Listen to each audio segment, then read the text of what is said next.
नमस्कार, मैं शिवानी रतूड़ी लाइव में आपका स्वागत करती हूं। सुप्रीम कोर्ट ने सोमवार को राजनीतिक दलों की उस मांग को सिरे से खारिज कर दिया है जिसमें चुनाव आयोग को ये निर्देश देने की अपील की गई थी कि मतदाता सूची में नाम जोड़ने के लिए आधार कार्ड को ही नागरिकता और पहचान का एकमात्र प्रमाण माना जाए। अदालत ने साफ कर दिया है कि आधार की स्थिति को कानून में निर्धारित सीमा से आगे नहीं बढ़ाया जा सकता।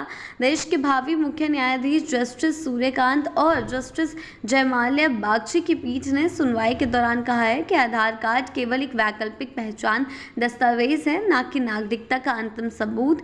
पीठ ने दोहराया है कि चुनाव आयोग पहले ही ये स्पष्ट कर चुका है कि मतदाता सूची में नामांकन के लिए आधार के साथ साथ कई अन्य वैध दस्तावेज भी मान्य होंगे। राजनीतिक दलों की ओर से ये दलील दी जा रही थी कि बिहार में हाल ही में हुए विशेष गहन पुनरीक्षण के बाद तैयार की गई मतदाता सूची में बड़ी संख्या में लोगों के नाम हटाए गए हैं। उनका कहना था कि अगर आधार को ही नागरिकता और पहचान का अंतिम प्रमाण मान लिया जाए तो ऐसे लोगों को आसानी से मतदाता सूची में वापस जोड़ा जा सकता है। सुनवाई के दौरान चुनाव आयोग की ओर से वरिष्ठ अधिवक्ता राकेश द्विवेदी ने पीठ को बताया कि बिहार की कुछ जिलों में आधार कार्ड की उपलब्धता 140% तक है, जो ये संकेत देता है कि वहां बड़े पैमाने पर फर्जी पहचान पत्रों का इस्तेमाल हो रहा है। इस तर्क पर न्यायालय ने कहा कि आधार की खामियों को देखते हुए इसे एकमात्र प्रमाण नहीं बनाया जा सकता।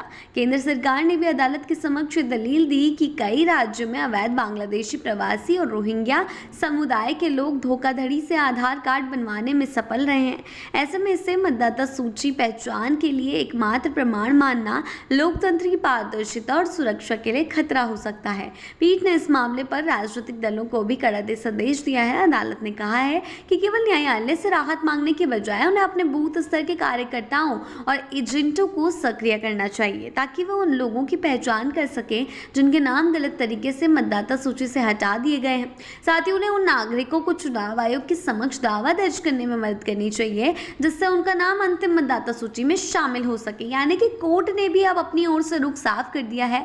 आधार कार्ड को जिसको लेकर विपक्ष बार बार सवाल उठा रहा था, बार बार को सुप्रीम कोर्ट से गुहार लगा रहा था, अब उन्होंने भी ये साफ कर दिया है कि न्यायालय में बात करने से अच्छा आप जाइए, उन लोगों के पास जाइए जिनके नाम कटे गए हैं, उन लोगों को बताइए कि कैसे वो अपना नाम दोबारा उसमें दर्ज करवा सकते हैं, उन लोगों के नाम दर्ज करवाने में सहायता कीजिए और साथ ही साथ चुनाव आयोग को भी मदद कीजिए कि ताकि वो अपने बूथ स्तर पर लेकर जो भी कार्यकर्ता और एजेंट है उनको सक्रिय कीजिए ताकि वो चुनाव आयोग को बता सके कि इसका नाम काट दिया गया है और आपको इनका नाम जोड़ना है, इनके पास वैध दस्तावेज है, ना कि ये रट लगाए बैठे हैं कि जिस तरीके से सारी ही चीज़ें आधार कार्ड के बिना हो रही है, आधार कार्ड के बिना हो रही है, तो आधार कार्ड की रट ना लगे। इस फैसले को लोकतंत्र की पारदर्शिता के लिए अहम माना जा रहा है।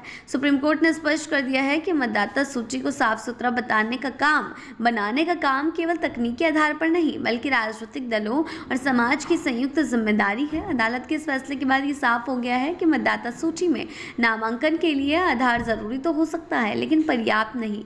नागरिकता और पहचान के अन्य दस्तावेज भी उतने ही महत्वपूर्ण रहेंगे। आगे क्या कुछ होता है देखने वाली बात।